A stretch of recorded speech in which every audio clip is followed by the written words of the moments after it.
Assalamualaikum. Welcome back to my channel again. English with Maluk. Hope so you people are doing very well and enjoying this season. So let's start our today's lecture that is about the major points and major themes about American poets. Okay.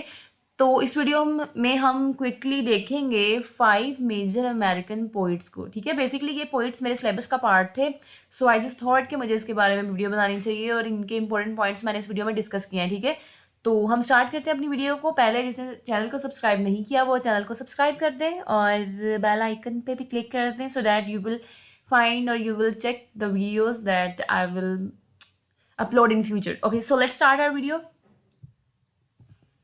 Okay, so this is our first, or we can say she is our first poet, that is Sylvia Plath. Okay, Sylvia Plath हमारी first poet हैं जिनके बारे में हम read करेंगे. ये एक American poet's हैं. पोइटस वी कैन से और पोइट. ठीक है, कॉमनली हम पोइटस भी कह सकते हैं, पोइट. ओके, सिल्विया प्लाथ हमारी पोइटस है अमेरिकन और ये born in 1932 in Boston America and died in 1963. 30 साल की एज में इनकी डेथ हो गई थी इन लंदन इंग्लैंड. ठीक है, अमेरिका में पैदा हुई और लंदन में इनकी डेथ हुई थी. ठीक है, इनकी जो इंपॉर्टेंट पॉइंट्स हैं वो है डैडी जो इन्होंने लिखी थी 1962 में और वो पब्लिश हुई थी इनकी पोइटिक कलेक्शन एरियल में. ठीक है, इनकी दोनों पॉइंट्स जो मैंने यहाँ पे मेंशन की हैं, डैडी एंड लेडी लिजारस, ये 1962 में लिखी गई और ये 1963 में, और दोनों सेम टाइम पे सेम पोइटिक कलेक्शन में पब्लिश हुई, that is Ariel and published in 1965. और इनके पोइम में हमें मेजर थीम जो हमें मिलता है वो कन्फेशनल पोइट्री है. ये अपनी लाइफ को, जो कुछ उन्होंने एक्सपीरियंस किया अपनी लाइफ में, जो कुछ उन्होंने जज किया अपनी लाइफ में, उस सबको कन्फेस करती हैं अपनी पोइट्री में. That's why her poetry is also called confessional poetry. और इनके जो बाकी मेजर थीम्स हैं वो यहाँ पे मैंने मैंशन नहीं किए, लेकिन मैं आपको बता देती हूँ. The major themes in the writing of Sylvia Plath are alienation, self-destruction, death, victimization, self revelation जिसमें वो अपने सेल्फ को रिवील करती हैं, situation of women in the mid 20th century. ठीक है, जैसे कि ये मिड 20th सेंचुरी में लिख रही थी तो situation of women in mid 20th century. तो ये मेजर थीम्स थे सिल्विया प्लाथ के. Let's move to the next point. Okay, Sherman Joseph Alexie. ठीक है, शर्मन जोसेफ एलेक्जी ये नेक्स्ट हमारे मेजर पोइट हैं जो अमेरिका में रह के इन्होंने नेटिव अमेरिकन के बारे में लिखा है. इनका मेजर थीम भी मैंने यहाँ पे मेंशन किया है, native American identity. Okay, first of all ये जो यहाँ पे मैंने मेंशन किया है ना JR. इसका मतलब क्या होता है? इसका मतलब होता है एक ऐसे पोइट के साथ या किसी भी इंसान के साथ जब JR ये एक्सटेंशन यूज होती है, इसका मतलब होता है कि जो इनके फादर थे या इनके फोर फादर में से भी किसी का नाम शर्मन जोसेफ एलेक्सी सेम था. ठीक है, तो उनके लिए उनके बाद में आने वाले जो उनकी सक्सेसर हैं, जो बाद में उनकी जो यानी कि औलाद है, जैसे ये शर्मन जोसेफ एलेक्जी हैं यानी कि उनके बेटे हैं, इनके फादर का नाम भी जर्मन जोसेफ एलेक्जी ही था. तो जो बाद में आता है उसके साथ JR लगा दिया जाता है कि JR मीन्स जूनियर, कि ये जूनियर हैं, जूनियर शर्मन एलेक्जी हैं.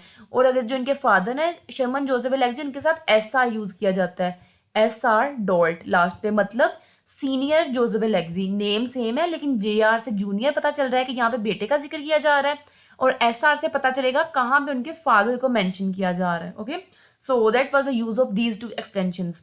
Born in 1966 in Washington US या अमेरिका कुछ भी लिख सकते हैं. वाशिंगटन में ये पैदा हुए थे यूएस में 1966 में and he is still alive. So no, I didn't mention the year of death because he is still alive. Okay, points Why We Play Basketball इनकी मेजर इंपॉर्टेंट पोइम है जो उन्होंने पब्लिश की थी, the Summer of Black Widows. ठीक है, the Summer of Black Widows में उन्होंने पब्लिश की थी 1966 में. इनका मैं बहुत ज़्यादा मटेरियल गूगल पे नहीं मिलता शर्मन एलेक्जी का, so I don't know the publishing date of this squash poem. If you know then mention it in the comment section, you are always welcome.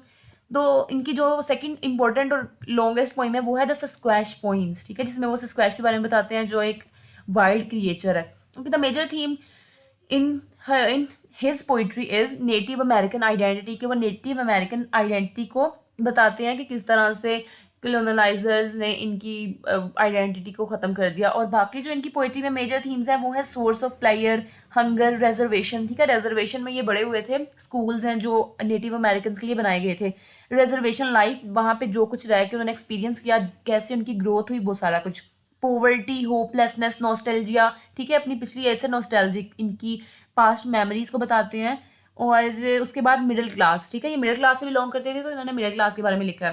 तो ये इनके मेजर थीम्स थे. Okay, so the third one is Robert Lee Frost. ये इनका full name है, वैसे इनको Robert Frost कहा जाता है, full name is Robert Lee Frost and he was born in 1874 in San Francisco in US. ये भी अमेरिका में पैदा हुए।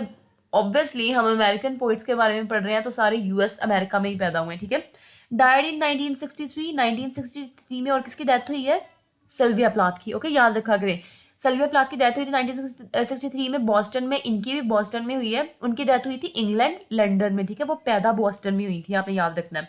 पोइट लॉरिएट ये बने थे वर्मंट के शायद पोइट लॉरिएट बने थे इन 1961। ओके, मेजर पोइम्स है इनकी आफ्टर एप्पल पिकिंग जो कि 1914 में उन्होंने लिखी, मेंडिंग वॉल भी 1914 में लिखी, लेकिन दोनों पोइम सेम पोइटिक कलेक्शन में पब्लिश हुई थी, that is north of Boston. Okay, और उनकी थर्ड वन पोइम है बेरेफ्ट, ठीक है। बेरेफ्ट का मतलब डेस्पेयर, सैड। ये 1928 में पब्लिश हुई थी वेस्ट रनिंग ब्रुक में, ठीक है। 1928 में पब्लिश हुई वेस्ट रनिंग ब्रुक। ओके, और इनका मेजर थीम होता है मैन वर्सेस नेचर। मैन का रिलेशन नेचर के साथ ये बताते हैं हम अपनी पोइम्स में। बाकी जो हमें इनकी पोइट्री में मेजर थीम्स मिलते हैं वो है रूरल यानी कि village life, love versus loss, उसके बाद isolation, sufferings of life, self centredness, growth, social issues, complex, basically complex social issues, इन चीज़ों के बारे में लिखते हैं। सेल्फ सेंटर्डनेस के बारे में लिखते हैं, अपने सेल्फ के बारे में लिखते हैं, और ये इनकी पोइट्री के मेजर थीम्स हैं। ओके जी, उसके बाद फोर्थ वन हमारे पास आ जाती हैं Emily Elizabeth Dickinson. Okay, she was a female, जैसे आपको नेम से पता है, Emily Dickinson, born in 1830 in Massachusetts US, died in 1886 in Massachusetts US, ठीक है। सेम जगह पे पैदा हुई थी, वहीं पे डेथ हो गई इनकी। इनकी जो मेजर पोइम्स हैं वो आई felt a funeral in my brain, जो इन्होंने लिखी थी 1861 में। ये पोइम भी इन्होंने सेम टाइम पे लिखी 1861 में, I am nobody who are you. लेकिन दोनों पब्लिश डिफरेंट डेट्स पे हुई हैं। बेसिकली ये अपनी लाइफ में, इनकी लाइफ में बहुत बहुत ज़्यादा प्राइवेट लाइफ थी इनकी, अपनी इन्फॉर्मेशन किसी के साथ शेयर नहीं करती थी। इनकी जो वर्क्स हैं वो इनकी डेथ के बाद पब्लिश हुए हैं। ये देखें, इनकी ये डेथ डेट है और ये पब्लिशिंग डेट है ऑफ हर वर्क्स। तो एक पब्लिश हुआ है 1896 में, एक पब्लिश हुआ है 1891 में, ठीक है। एक पेपर पब्लिश हुआ था Emily Dickinson letters and poems, ठीक है, इस नाम से, जिसमें इनकी ये वाली पोइम्स पब्लिश हुई थी डिफरेंट डेट्स पे। और इनका मेजर थीम है डेथ। अब देखें ना कितना ऐसे डेस्पेयर से, होपलेस सी इनकी पोइम के नेम से ही पता चल रहा है। I felt a funeral in my brain, I am nobody who are you. Like ये बिल्कुल प्राइवेट रहना चाहती हैं, कुछ फील नहीं करना चाहती, ठीक है। तो मेजर थीम है इनकी पोइट्री का डेथ। और बाकी जो हमें इनकी थीम्स मिलते हैं, immortality, hope, fair, religion, despair, human consciousness, ठीक है। ब्रेन से रिलेटेड आ गया ना, तो कॉन्शियसनेस, साइकोलॉजी, वो भी इनके थीम्स आ जाएंगे। और इरेशनल थॉट्स, जैसे ये कहती है I am nobody who are you, मैं कोई नहीं हूँ, तुम कौन हो। सो ये एक तरह से इरेशनल थॉट है, मीनिंगलेस थॉट है, लेकिन ये एक पूरी थॉट पे इनकी पोइम है। So this was the major themes about Emily Dickinson's poem. Okay जी, so this is the last one poet, that is Walter Whitman JR. इनके फादर का नेम भी सेम था, Walter Whitman, so I used here the extension of JR, means junior. अब आपको याद होगा ना जूनियर, इनके जो फादर है उसके साथ क्या यूज होगा? S R dot mean senior, Walter Whitman senior. Okay, इनको वॉल्ट विटमैन भी कहा जाता है, वॉल्टर विटमैन भी कहा जाता है। Born in 1819 in New York US and died in 1892 new Jersey US और अमेरिका, ठीक है। यूएस और अमेरिका एक होता है, यूनाइटेड स्टेट है तो अमेरिका। ओके, पोइम्स जो इनकी मेजर पोइम्स है, सॉन्ग ऑफ माई सेल्फ, इनकी मेजर बहुत लॉन्ग पोइम है जिसके 52 सेक्शंस हैं, पब्लिश हुई थी। लीव्स ऑफ ग्रास इनकी पोइटिक कलेक्शन है, लीव्स ऑफ ग्रास में 1855 में ये पब्लिश हुई थी।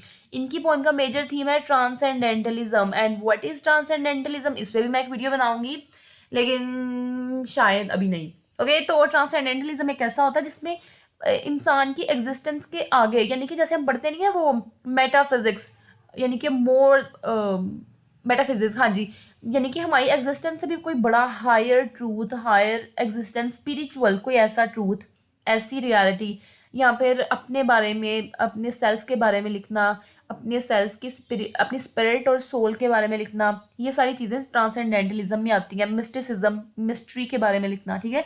और बाकी जो हमें इनकी पोइट्री में मेजर थीम्स नजर आते हैं वो सेलिब्रेट करते हैं लाइफ को, celebrates life, love and joy, higher truth जो कि रिलेट करता है ट्रांसेंडेंटलिज्म से, unity in things, democracy, horrors of war और नेशनलिज्म, ठीक है। तो ये इनकी पोइट्री के मेजर थीम्स हैं। और लास्ट में वीडियो को सब्सक्राइब कर दें, लाइक कर दें, कमेंट कर दें, और आपका कोई क्वेश्चन है तो कमेंट सेक्शन में बता दें। अगर मैंने कोई पॉइंट या कोई डेट गलत मेंशन कर दी है तो वो भी आप मुझे कमेंट सेक्शन में बता सकते हैं। और ओके जी, अल्लाह हाफिज़, take care of yourself, bye bye.